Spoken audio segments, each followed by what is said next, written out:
dokumen dugaan korupsi oleh seorang wamen EOSH. Ini terkait kewenangan pengesahan badan hukum. April, Mei ada dana masuk 4 miliar, 2 miliar, 2 miliar ke rekening seorang bernama YAR, ya, asprinya wamen EOSH. Ini adalah penyamaran transaksi. Transaksi kedua diberikan 3M, tunai dalam bentuk mata uang dolar. Minta aktif sebagai komisaris mewakili. Kemudian ada aktanya. Nanti akan ada saksi-saksi yang harus diperiksa menurut saya oleh KPK. Jadi saya ngomong nggak sembarangan. Nah sekarang saya tiba-tiba mau dipanggil oleh Dirkrimsus. Oh ya saya hadapi. Itu resiko hidup kan.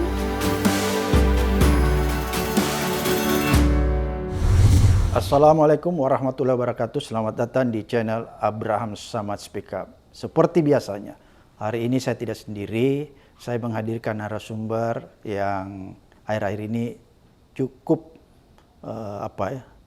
menyita perhatian publik di media massa kita.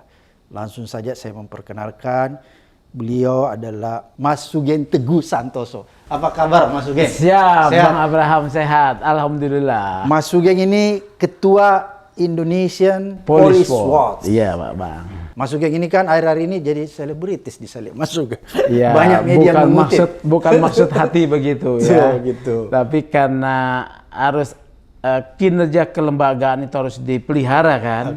Maka sebagai ketua saya harus membuat satu kerja-kerja organisasi yang punya pengaruh pada publik. Itu. Mas Sugeng, saya mau bertanya nih. Ini ada WA tadi masuk. Ini kan Indonesian Police Watch. Polisi kita. Domainnya ya. Iya. Domainnya itu kan polisi, untuk mengawasi kinerja kepolisian. Betul.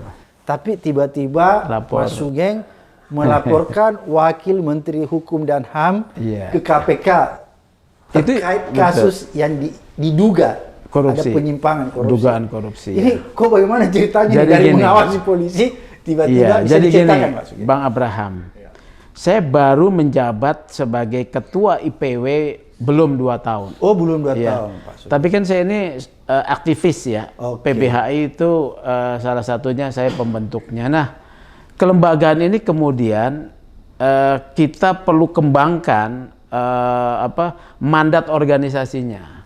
Bukan hanya mengawasi polisi ya, tapi juga mengawasi penegakan hukum terkait dengan korupsi atau dugaan penyimpangan kewenangan. Kepolisian kan banyak terjadi ya. Abuse of power. Ini ada kaitannya dengan korupsi kan. Oleh karena itu pada tanggal 18 Februari kemarin 2023 kami mengadakan raker ya. Kayaknya raker baru sekali deh IPW bikin raker ya selama puluhan tahun. Nah di raker itu kita kemudian perluas mandat organisasi, yaitu untuk juga memberikan satu kerja pengawasan anti korupsi.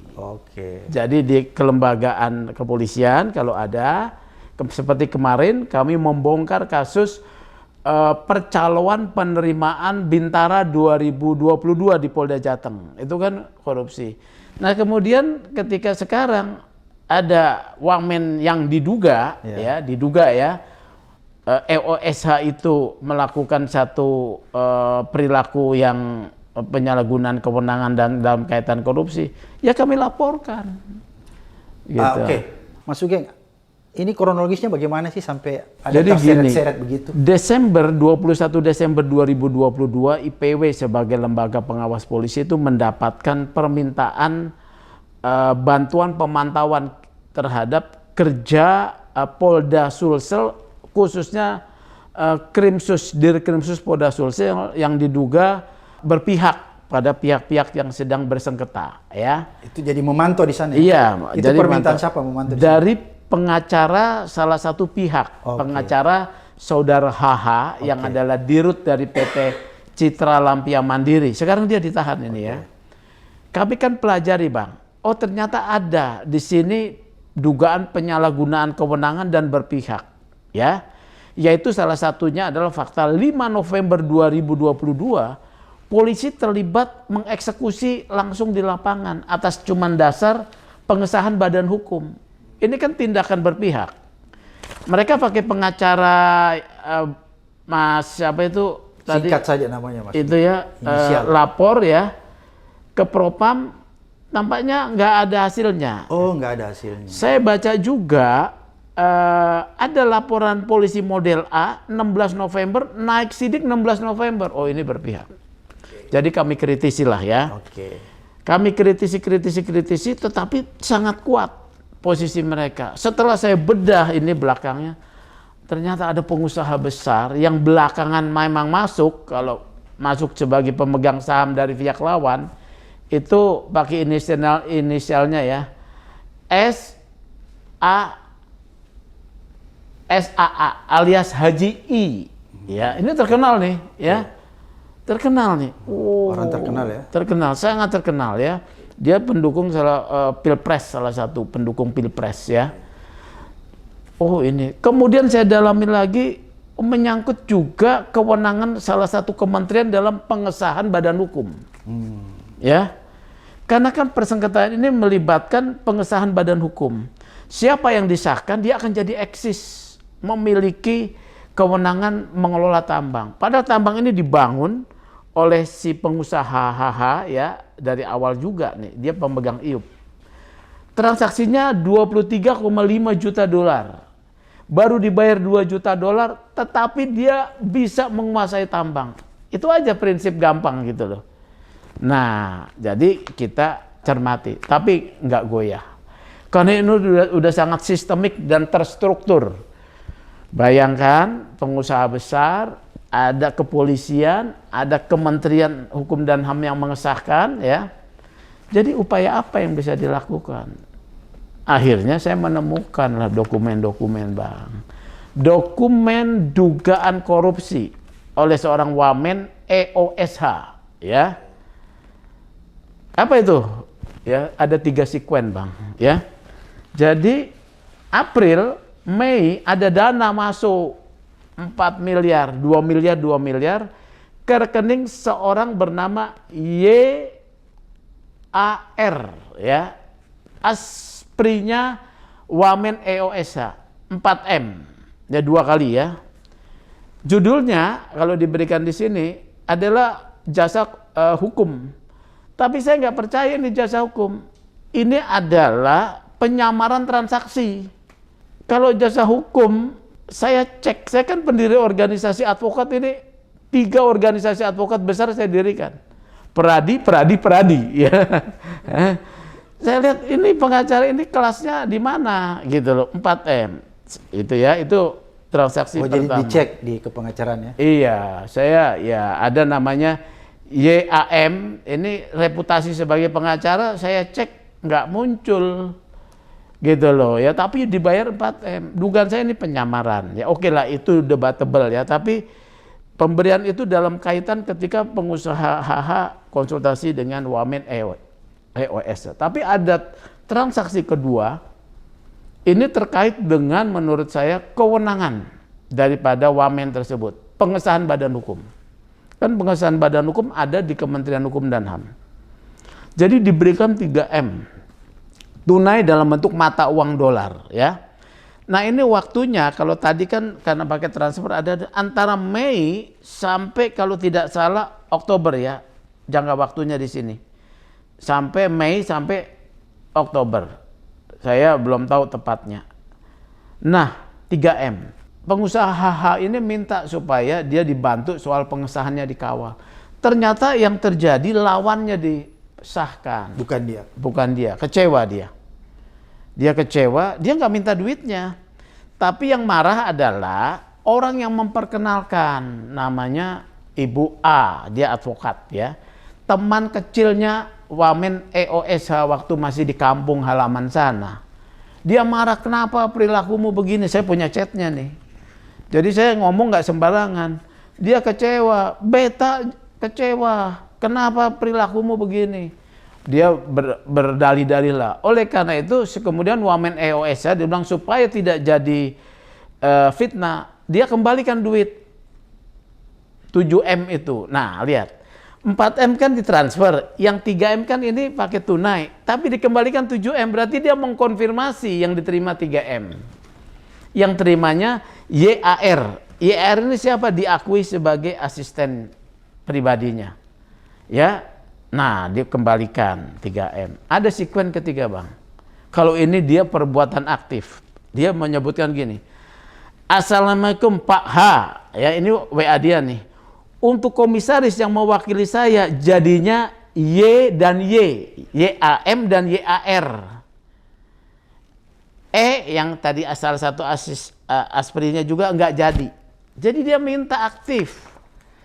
Minta aktif sebagai komisaris mewakili. Oke. Kemudian ada aktanya diwujudkan ya, namanya YAM muncul dalam akta. Muncul sebagai komisaris. Komisaris. Dapat gaji, Bang. Jangan salah, Bang. Ada gajinya 2 bulan. Nih, jadi sudah sempat digaji. Digaji September, Oktober. Berapa gajinya per bulan? 120 juta per bulan, jadi 2 bulan 240 juta. Dari penjelasan sumber saya, IPW ya, ini katanya 20 juta untuk atas nama YAM, ya, yang atas nama di itu. Komisaris. Yang 100 juta untuk Wamen EOSH. Silakan dibantah oleh Wamen EOSH ya. Nanti akan ada saksi-saksi yang harus diperiksa menurut saya oleh KPK. KPK harus memeriksa. Jadi 3 sekuen ini, Bang. Ini yang saya duga sebagai satu bentuk dugaan korupsi. Jadi gitu, Bang Abraham. Oh, jadi awalnya memang meneropong kinerja kepolisian Polda Sulsel. Dirkrimsus. Khususnya Dirkrimsus. Dari situlah muncul permasalahan dan kasus ini. Iya, gitu, Bang. Bang Sugeng, ya. Ini kan orang apa ini pasti bereaksi ya, pasti bereaksi dengan laporannya Bang Sugeng ke KPK. Kira-kira Bang Sugeng sudah memperhitungkan reaksi-reaksi itu, kemungkinan-kemungkinan itu, misalnya lapor balik dan lain sebagainya. Kan gini, Bang, kita ini kan aktivis ya. Ya. Kita harus adil dari diri kita sendiri ya. Oke. Kalau kita mengkritik orang, kita harus siap dikritik. Kalau kita melaporkan orang, kita harus siap dilaporkan. Iya, iya. Ya. Kalau kita kemudian dilaporkan balik, itu harus kita terima. Itu jalan yang benar, Bang. Jadi kalau saya dilaporkan, itu jalan hukum yang benar. Itu harus dihargai. Daripada saya pernah diancam mau dicelakai fisik ya. Dijebak dengan narkoba ya. Lolos ya, itu ya. Jadi ini adalah langkah yang harus dihargai ya. Jadi sebagai seorang aktivis ya, saya menghargai. Kemudian ketika saya dikatakan lawan tidak seimbang mencari popularitas, itu pun harus kita terima dong. Karena kita berani melaporkan dia kan mendowngrade dia. Kita harus diserang, kita harus terima dengan lapang dada. Siap gitu. Yang penting kita berangkat dengan hati bersih ya. Bahwa kita melaporkan ini bukan cari-cari apapun ya. Mencari panggung. Iya, padahal kalau ada yang menawarkan loh, bagaimana kalau 7M-nya kita minta? Pasti dikasih. Saya tidak mau jalan itu. Dan dalam penanganan kasus ini, saya mengkritisi Haji I. Muncul Bang, orang yang meminta saya tidak mengkritisi dan saya mau diselesaikan secara terpisah.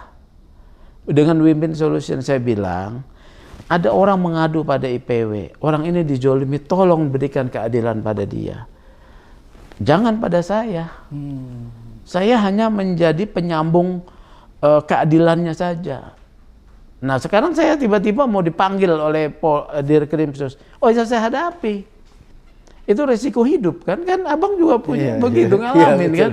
Betul, jadi betul, biasa saja. Biasa saja, Mas. Biasa saja. Tapi kan seharusnya begini Bang Sugeng.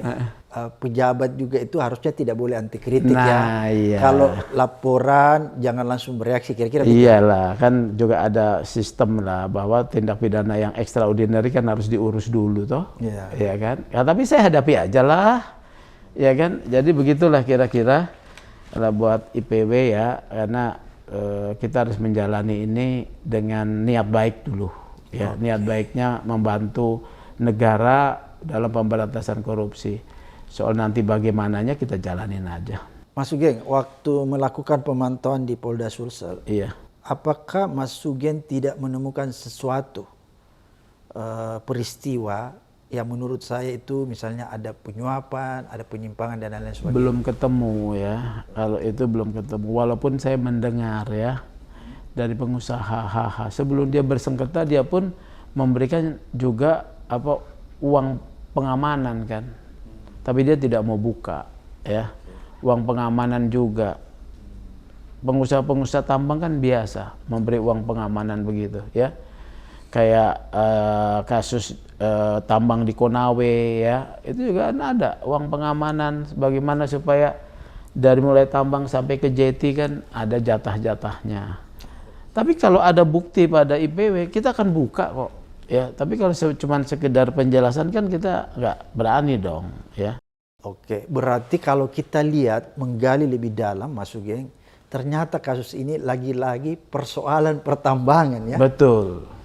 Menurut saya Konawe kemarin itu hasil itunya Tempo itu kan hampir 80% wilayah hutan sudah dirambah ya, dan tidak ada digali semua. Digali ya, tidak ada izin pinjam pakai kawasan hutan dengan membayar PNBP. Diam aja tuh kepolisian, ya kan? Oleh karena itu kan IPW menyoroti kontraktor yang bekerja sama dengan PT Antam, ya, nggak ditindak, ya. Ada institusi penegak hukum dalam ini Dirtipiter Mabes Polri juga nggak menindak, tidak ada kasus yang diangkat. Jadi ya kita hanya bisa menyuarakan, bersuara selemah-lemahnya iman. IPW ya menyuarakan saja bang, selemah-lemahnya iman ya. Dan itu kan fungsi watchdog ya. Iya, jadi begitu aja lah. Iya, oke. Gitu. Jadi apa sih yang Mas Sugeng harapkan dari kasus ini? Apa harapan Mas Sugeng nih sama KPK? Jadi gini ya, KPK saya harapkan, saya waktu diklarifikasi kemarin saya sudah sampaikan KPK saat ini menjadi sorotan masyarakat terkait kinerjanya.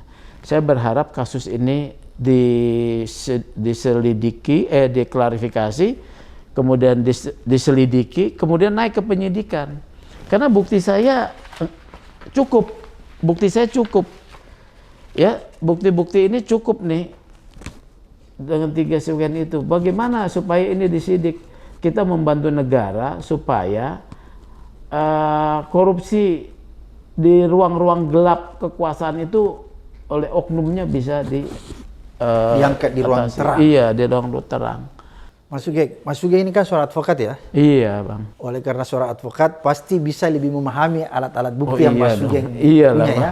Jadi pasti sudah mengkaji lebih dalam dan meyakini bahwa yang Mas Sugeng pegang ini adalah bukti yang akurat. Akurat bang. Yang tidak bisa terbantahkan. Otentik. Kayak transaksi bank itu kan otentik, akte notaris otentik. Kemudian pernyataan langsung di dalam WA, komunikasi WA kan bukti digital ya. Udah bisa dibuka kok. Kemudian petunjuk-petunjuk seperti uang 3M yang kemudian diterima dengan tidak ada tanda terima, dikonfirmasi melalui pengembalian 7M. Itu kan petunjuk ya. Bukti surat lengkap, saksi ada, bukti digital ada. Mau apa lagi gitu loh ya. Jangan kita nanti laporan saya ini, ini kerugiannya yang terkonfirmasi di bawah 1 miliar. Jadi kita alihkan, udahlah, kita jangan dibohongi lah masyarakat. Kan tindak pidana korupsi ini untuk menyoroti dugaan korupsi oleh penyelenggara negara pada level yang tinggi ya. Walaupun katakanlah kerugiannya peristiwanya 240 juta, jangan, harus disidik ya gitu. Karena grand corruption dimaksud itu di KPK ada 2 indikatornya. Satu kerugian negaranya besar, satu orangnya. Jadi penyelenggara negara, big ya, jadi aktornya. Jadi bisa saja memang keuangan negara atau uang yang dikorupsi kecil, tapi kalau dia aktornya penyelenggara negara dan orang yang the big, ya itu harus ditangani KPK. Kalau tingkat wamen semoga itu dikualifikasi sebagai big ya. Oke, Mas Sugeng, tambang kan tadi kita cerita tambang. Apakah memang IPW, Indonesian Police Watch, punya domain juga ke sana? Domain kita pengawasan terhadap fungsi kinerja kepolisian. Oh, jadi polisinya yang disorot? Iya dong, bukan diawasi tambangnya dong. Bukan tambangnya. Bukan, tapi polisian kan melakukan pekerjaan penegakan hukum pada wilayah apa saja ya. Ketika itu di wilayah tambang, ya kalau ada dugaan penyalahgunaan kewenangan berpihak ya, kemudian tidak memberikan satu penegakan hukum yang adil, kita bisa soroti. Oke, jadi menyoroti, jadi watchdog terhadap kinerja kepolisian. Awalnya tuh ya. Oke, tapi tadi Mas Sugeng sekilas kalau saya nggak salah tangkap bahwa setelah raker ada perluasan domain. Nah, jadi kita ya kan kenapa lapor ke KPK? Kami sudah raker. Saya sebagai ketua IPW baru 2 tahun, saya kan organisatoris ya. Jadi saya menata kembali organisasi ini, memperluas mandat organisasi, kerja organisasi di wilayah penegakan hukum anti korupsi juga. Jadi diperluas ya, selain kepolisian, ya juga adalah penegakan hukum anti korupsi di raker kita tanggal 18 Februari kemarin. Gitu ya, baru ini. Ya karena kan banyak masyarakat bertanya-tanya, ini kok kenapa IPW masuk ke korupsi? Apakah ini cari panggung segala macam? Oh enggak, kita perluas. Perluas ya. Oke. Mas Sugeng, ini kan IPW ini kan menyoroti kinerja kepolisian. Ada nggak misalnya, tadi kan Bang Sugeng bilang belum menemukan hal yang ganjil dari persoalan ini? Penerimaan uang langsung ya. Tapi kalau keganjilan keberpihakan itu kami menemukan ya. Seperti tadi saya bilang, 5 November polisi turun dengan hanya membawa pengesahan badan hukum, merasa berhak membela salah satu pihak untuk menguasai kantor ataupun lokasi tambang. Itu kan tidak boleh. Harusnya putusan pengadilan, ya kan? Apalagi kasus ini sedang bersengketa di PT UN dan pengadilan. Oh, jadi kasus ini sedang bersengketa. Kan ada prinsip prejudicial gesir ya dalam pasal 81 KUH pidana. Ketika persengketaan kepemilikan sedang berproses, proses pidananya ditunda dulu gitu loh. Ini kan dasar, kami kan, saya advokat ya, advokat 30 tahun Bang ya. Jadi kita nggak bukan advokat kemarin ya. Iya. Jadi ada prinsip-prinsip itu ya. Jadi dengan pisau analisis seperti itu, saya melihat ada dugaan saya keberpihakan dan di kode etik tidak boleh. Dikatakan kode etik kepolisian, Perkap nomor 7 tahun Perpol nomor 7 tahun 2022.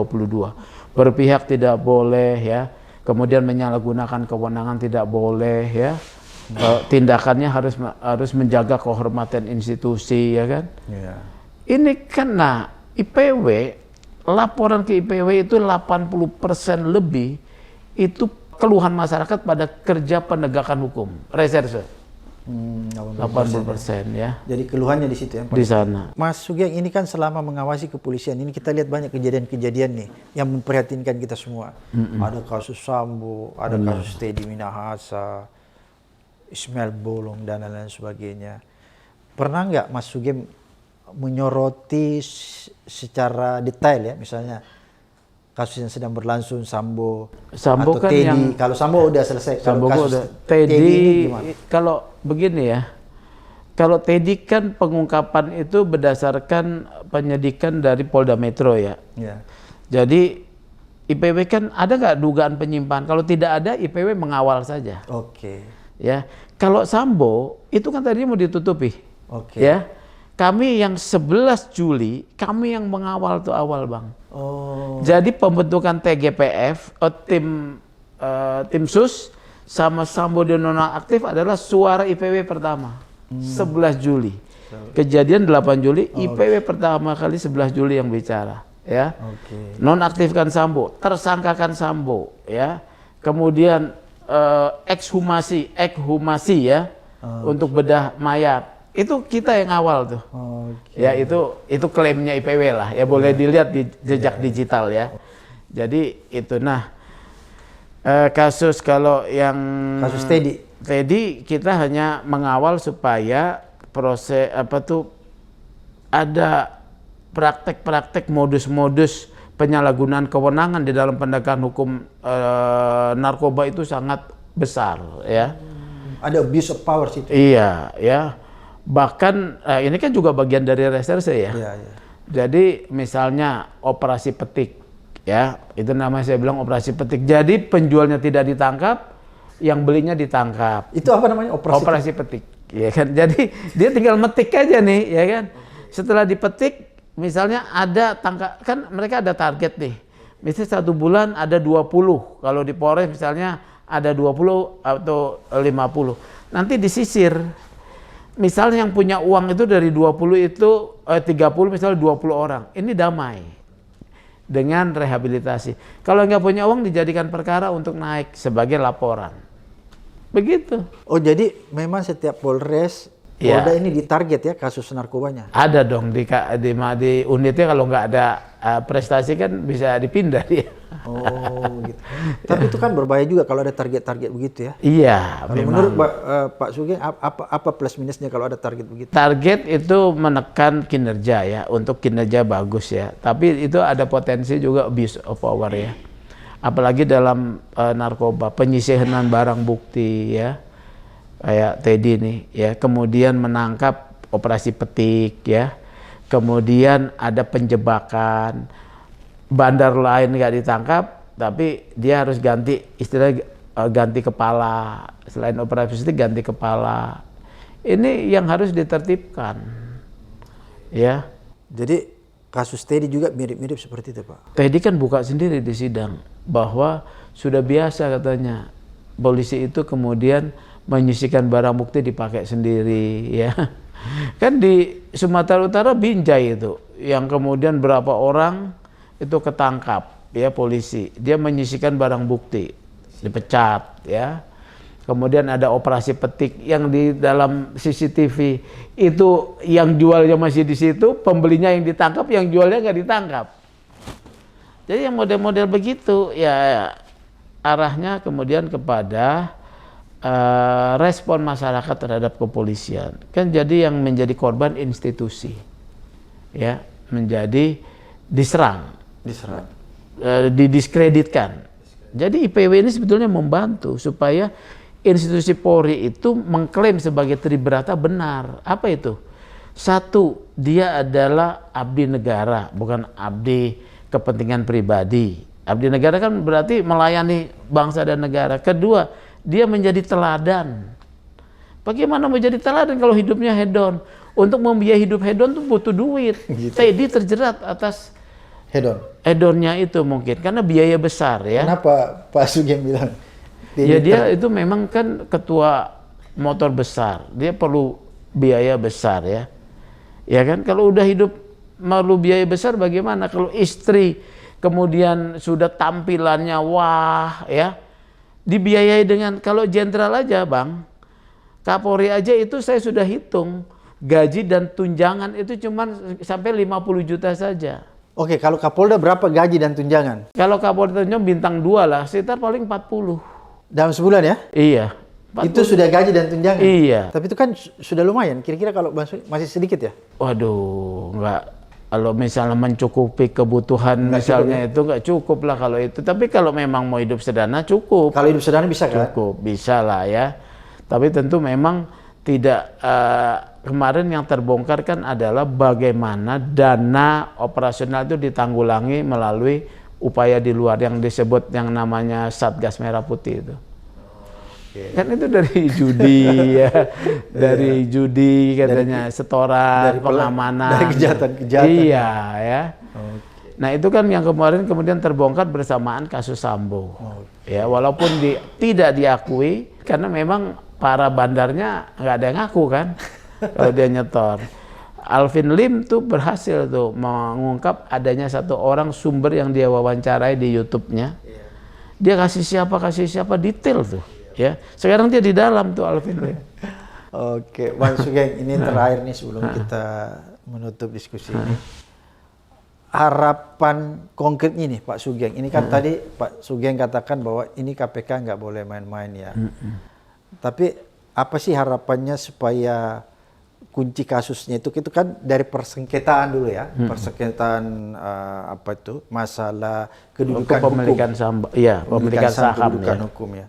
Apa sih harapannya di situ Pak Sugeng supaya apa? Supaya polisi tidak turut campur lebih jauh dalam proses ini atau bagaimana? Menurut saya polisi harus bersikap netral, Pak. Netral dalam arti begini, menegakkan fungsinya itu jangan berpihak. Ya, gitu loh. Tidak boleh bisa dipengaruhi oleh kekuasaan apapun pemodal ya. Kalau di sini kan ada pemodal nih, dia netral menangani kasus. Kayak laporan tipe A itu kan laporannya inisiatifnya polisi, tidak perlulah.